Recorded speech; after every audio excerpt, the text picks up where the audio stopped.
Hello friends, എല്ലാവർക്കും നമസ്കാരം. Vice വ്ലോഗ്സിലേക്ക് വീണ്ടും സ്വാഗതം.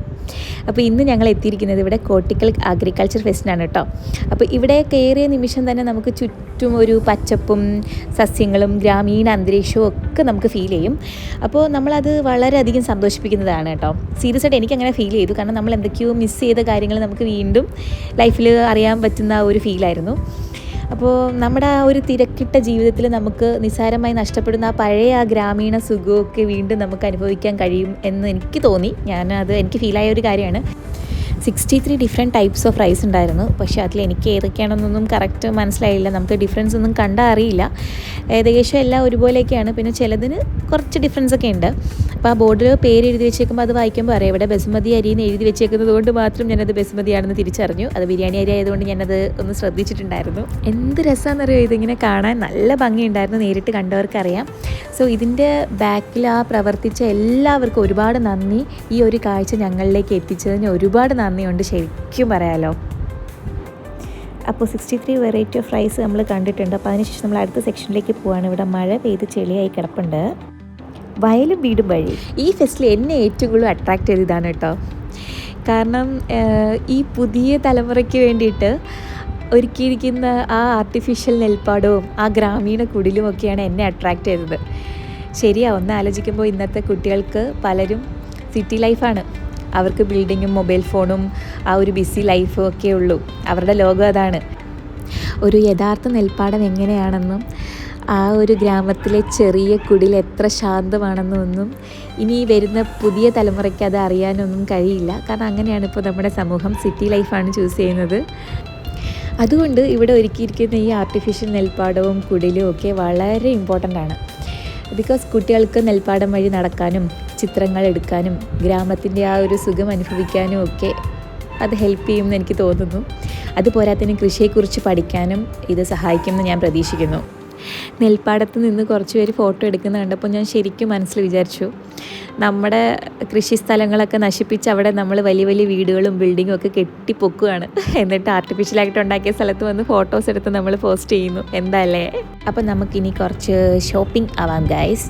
എല്ലാത്തിനും തൈ ഉണ്ടായിരുന്നു കേട്ടോ. മാവ്, പ്ലാവ്, തെങ്ങ്, റംബൂട്ടാൻ എല്ലാം ഉണ്ടായിരുന്നു. കുറേ ഡിഫറെൻറ്റ് ടൈപ്സ് ഓഫ് മാംഗോസ് ഉണ്ടായിരുന്നു കേട്ടോ. എനിക്ക് തോന്നുന്നു ഞാൻ ഇത്രയും മാംഗോ ടൈപ്സ് ഞാൻ കണ്ടിട്ടില്ല.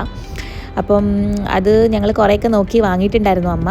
അതിനുശേഷം ഞങ്ങൾ ഫ്ലവേഴ്സ് സെക്ഷനിൽ പോയി. അവിടെ കുറേ ചെടികളുണ്ടായിരുന്നു കേട്ടോ. അത് ലവ് ഷേപ്പിലേക്ക് അറേഞ്ച് ചെയ്ത് വെച്ചിട്ടുണ്ടായിരുന്നു അവർ. അതിൽ നിന്നും 1-2 ഒക്കെ ഞങ്ങൾ വാങ്ങി. അത് കഴിഞ്ഞിട്ട് പിന്നെ സ്റ്റോളിലേക്ക് പോയി. സ്റ്റോൾ എനിക്ക് തോന്നുന്നു ഒരു 12-13 ഉണ്ടായിരുന്നു. അവിടെ എല്ലാ ഡിഫറെൻറ്റ് ടൈപ്സ് ഓഫ് സീഡ്സ് ഒക്കെ അവൈലബിൾ ആയിരുന്നു. പിന്നെ റാബിറ്റ് ഉണ്ടായിരുന്നു കേട്ടോ. അത് ഞങ്ങൾ ശരിക്കും കുറേ നേരം നോക്കി നിന്നു. നല്ല രസമായിരുന്നു കാണാൻ. അത് കഴിഞ്ഞിട്ട് ഈ മാവ് ഞങ്ങളെ നല്ലവണ്ണം ആകർഷിച്ചു കേട്ടോ. ആ മാങ്ങ കിടക്കുന്നുണ്ടോ താഴെ.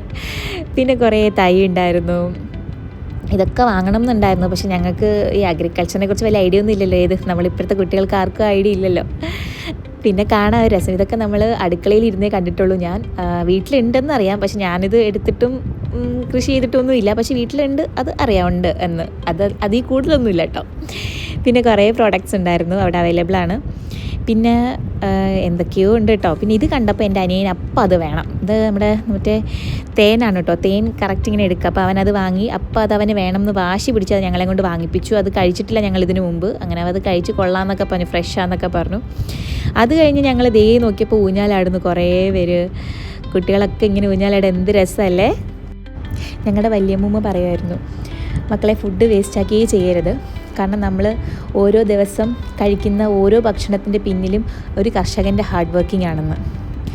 സോ ഇത്തരം ഫെസ്റ്റ് എനിക്ക് ആക്ച്വലി ഫീൽ ചെയ്യുന്നത് എന്താണെന്ന് വെച്ചാൽ കർഷകരെ റെസ്പെക്റ്റ് ചെയ്യാനും നാട്ടുകൃഷിയെ സപ്പോർട്ട് ചെയ്യാനും ഒക്കെ നമ്മളെ പ്രചോദിപ്പിക്കുന്നു എന്ന് എനിക്ക് ഫീൽ ചെയ്യുന്നു കേട്ടോ. നമ്മുടെ ഗ്രാമം, നമ്മുടെ ബാല്യം, നമ്മുടെ ലാളിത്യം ഇതെല്ലാം ശരിക്കും നമ്മൾ മിസ് ചെയ്യുന്നുണ്ട്. അതുകൊണ്ടാണ് ഇത്രയും തിരക്കേറിയ ജീവിതത്തിൽ പോലും ആളുകൾ അവരുടെ ഫാമിലിയായിട്ട് ഇവിടെ ഈ ടൈമിൽ വന്നിട്ടുള്ളത്. അത് മനസ്സിലാക്കുമ്പോൾ ശരിക്കും ഞാൻ ഹാപ്പിയാണ്. കാരണം നമ്മുടെ അഗ്രികൾച്ചറിൻ്റെ ആ ഒരു ഇമ്പോർട്ടൻസ് നമ്മുടെ തലമുറ മറക്കില്ല.